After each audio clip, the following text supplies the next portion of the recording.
staff members. Will you go after NCH and hospitals with similar positions, and if so, how? So here's what I think. I think no one should lose their job over these shots. I think we want to protect people's jobs. These are folks that have been working throughout this whole time. They were put in situations where they were exposing themselves to risk knowingly to help others, and they did that, and we considered them heroes just a year ago. Now you're going to let them go by the wayside, and you're not going to let them work anymore and kind of throw them in. And here's the thing. Different people have different views on this. I think most of the people in the healthcare industry, the nurses, most of them have recovered from COVID. Most of them have natural immunity. It is strong protection. And then they have other considerations that they have.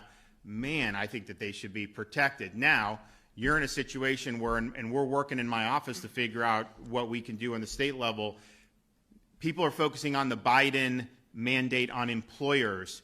So you have a company that has 150 people. Biden is now coming in and forcing you to force the employees to do these things. That's obviously going to cause different folks to potentially lose their jobs. It's going to be bad for the employees, and it's going to be bad for the businesses. And that's the kind of the thing that affects most. But they also have a mandate on any entity that gets Medicare and Medicaid. So they're threatening these hospitals. If you don't do this mandate, you don't get reimbursed from Medicare and Medicaid. Well, the hospitals, you can't do business because most of your patients are Medicare patients, particularly in a place like Southwest Florida.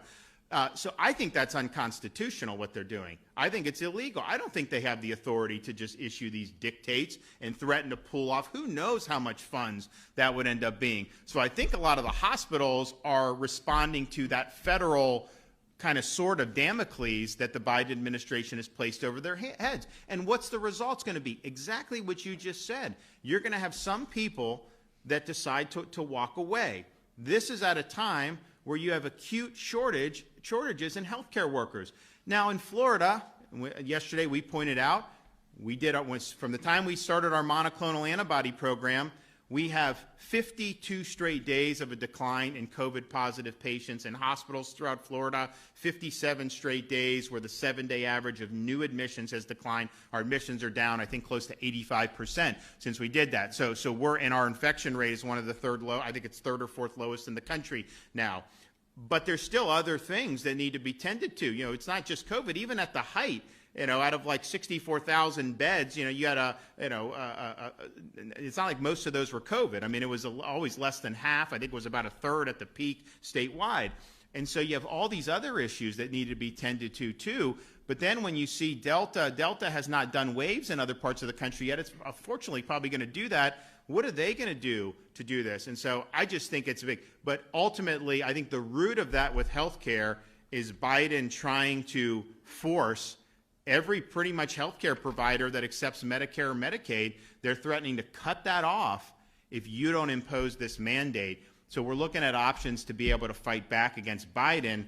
And then, of course, I just think individual employees should be protected. This is not a time. Just think of Biden. He says, don't make the vaccines divisive. Yeah. Don't make the vaccines divisive. You are trying to take people's jobs away over this issue. You are trying to plunge people into destitution. You are taking away their livelihoods. Nobody else is doing that. You are the one that's being divisive about this. To say to a police officer who's been working this whole time, or a nurse or a firefighter, that now they lose their job, way before there was any vaccines and we even knew what the heck was going on with you go back to March, April 2020, there's so much unknowns. Those guys had to answer the call. Patient comes in, the nurses are there caring for him. Someone calls 911, the police and the fire, they're there. And they had to put themselves on there. And now you're going to toss them aside? So he is the one that's being divisive on this. We believe people should be able to make their own decisions. Yes, ma'am.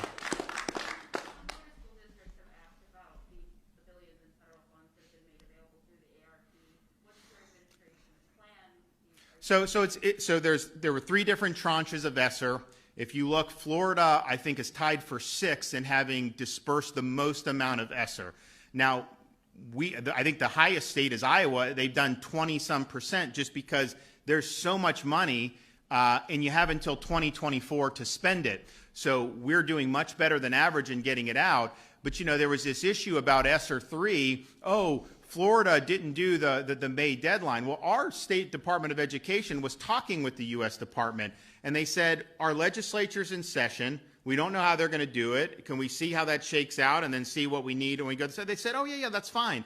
Because the whole purpose of submitting that plan in May was to reopen schools. Well, we did that a year ago. Our schools were open. You know, a lot of these parts of the country, unfortunately, parents had very limited, in some cases, no access to in-person education for their kids. And so that was the genesis of that, hey, you need to do it. Our schools were open, so we wanted to see what the constraints the legislature would do, and then we wanted to see, as we got into the school year, what was necessary. All the money is going to be dispersed, but they physically couldn't spend it all right now, and you have until 2024, and we're going to send every bit we can. But, you know, some of these people will write to us, you know, and this is all just, you know, political. They'll write and say, oh, you know, you haven't dispersed ESSER 3, and they're sitting on $150 million in ESSER 2 that they haven't spent, like Hillsborough did. So that's what we'll do. We do have we've been working on the plan. I believe it was submitted. You could talk to the Department of Education. They briefed me on a couple weeks ago, so that's going, and it's all going to go for sure. But we are Florida, the sixth in terms of highest percentage of money that's been dispersed to the school districts. So when you hear some of the stuff, you know, you wonder, like, okay, like, you know, some of these other states are, you know, much less. Why don't you ever hear about that? And I think it's because it's just political. Okay, everybody, thanks so much. It's great to be back here. We'll see you soon. Thank you.